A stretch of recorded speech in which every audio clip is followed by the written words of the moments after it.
15 seconds, 10 seconds,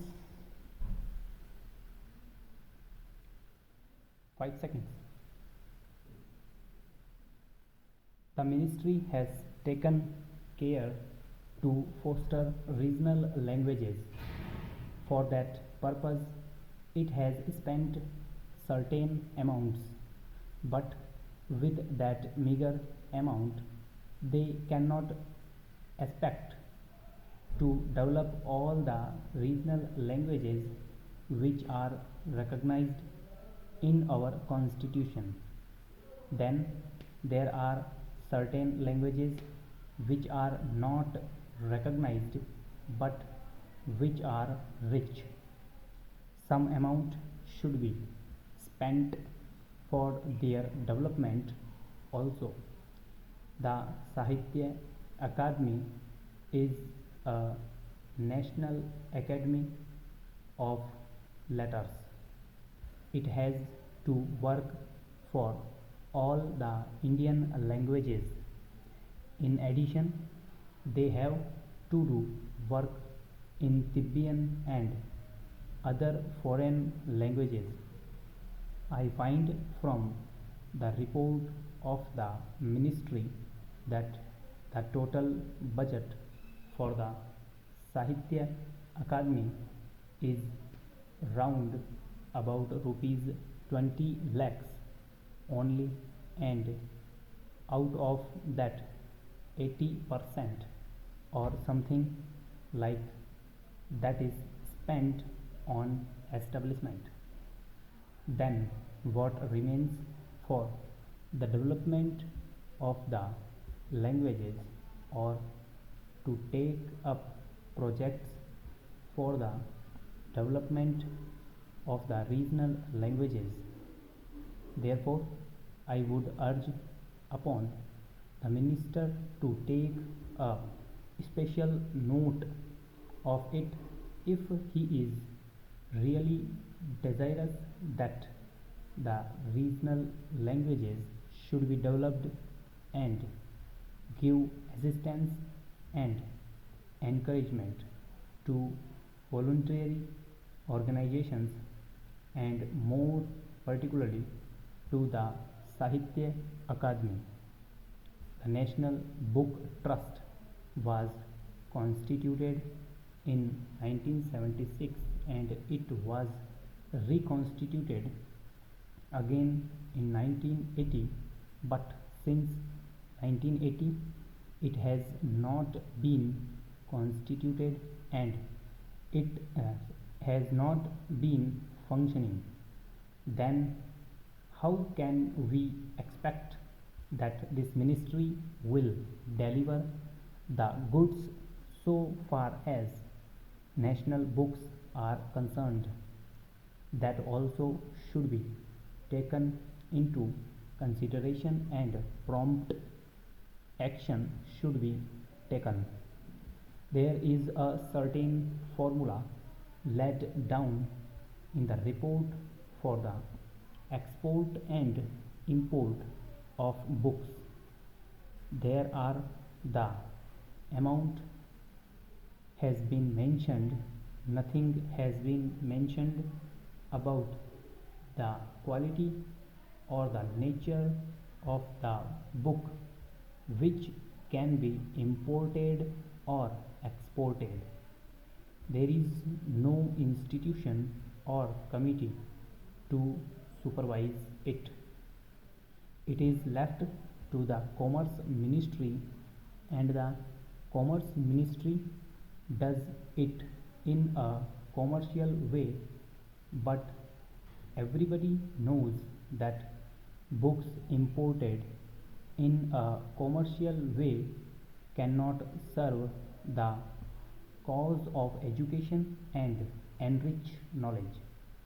There are manuscripts lying all over the country.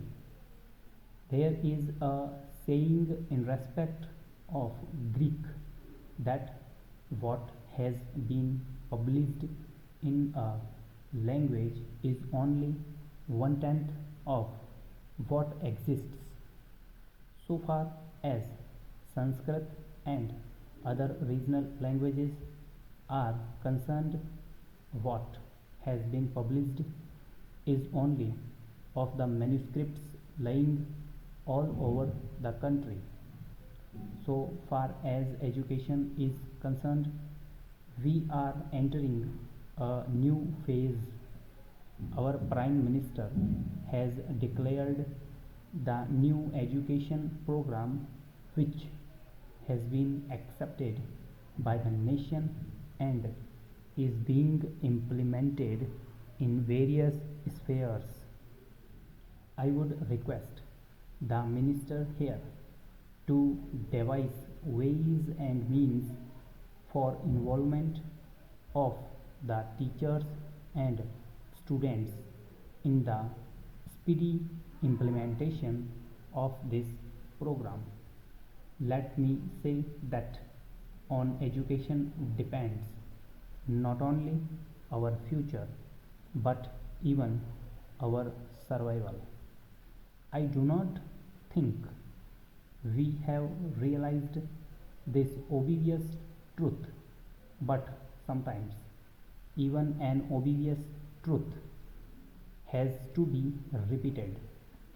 If that is so, I would like to ask my dear and esteemed friend, the Education Minister, and his able colleague, whether they and we together have really succeeded in giving priority to education, educational programs, and allot them adequate funds.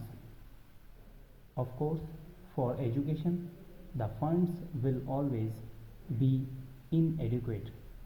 But in our country, I find over a period of many years since independence, the funds allotted to education are very meager. One argument advanced is, why do you want to spend more on education and create educated unemployed? I feel this is a contradiction in terms. If a person is educated, how can he be unemployed? A truly educated man will always be employed. If nothing else, he will be self employed. But unfortunately, our education is such that even self employment has become almost an impossibility. Coming back to my main point, I would like education to be given the topmost priority by all concerned, by the community at large, by the union and state government, and by the leaders of public opinion. For many years, the education ministry is not represented at the cabinet level. I cannot imagine a cabinet of any democratic country where a minister of education is not a member of the highest policy making body, namely the Council of Ministers. You may have all other departmental projects, but if you do not consult and involve the education ministers, you are not going to have the desired results. You may have all economic programs, you may have all other departmental projects, but if you do not have the educated men to manage the various projects, you are not going to have real progress or real development. Therefore, I would like to say that as long as the education minister is not a member of the cabinet and he is not a part of the council of ministers. Stop. Over.